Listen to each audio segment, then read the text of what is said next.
இதோ வேலைக்காரனின் கண்கள் தன் எஜமானை நோக்கி இருப்பது போலவும், வேலைக்காரியின் கண்கள் தன் எஜமானியை நோக்கி இருப்பது போலவும், கர்த்தர் எங்களுக்கு இரக்கம் செய்யும் வரை என் கண்கள் அவரையே நோக்கி பார்க்கும்.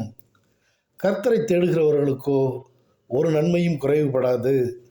கர்த்தர் பூமியில் உள்ள சகல ஜாதிகளிலும் உன்னை மேன்மையாக வைப்பார். நீ நீர்ப்பாய்ச்சலான தோட்டத்தைப் போலவும் வற்றாத ஊற்றைப் போலவும் இருப்பாய்.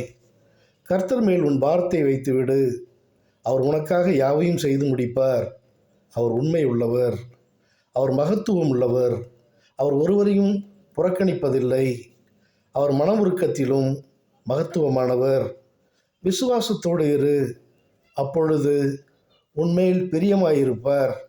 உன் நாமத்தை அவர் அறிந்திருக்கிறபடியால் அவர் உன்னை உயர்ந்த அடைக்கலத்திலே வைப்பார். உன் வழிகளில் எல்லாம் அவரை நினைத்துக்கொள். உன் சத்துருக்களை உன்னிலிருந்து விலக்கினார்.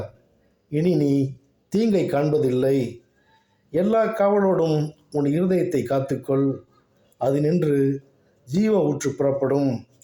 நீதிமானுக்கும் துன்பம் உண்டு, ஆனாலும் அவனை விடுவிப்பார். தபித்தாள் என்னும் தொற்கால் போல் ஏழைகளுக்கு உதவிடு. நீ இறந்தாலும் அந்த ஏழைகளின் வேண்டுதல் உன்னை உயிர்ப்படைய செய்யும். ஆமேன், ஆமேன், ஆமேன்.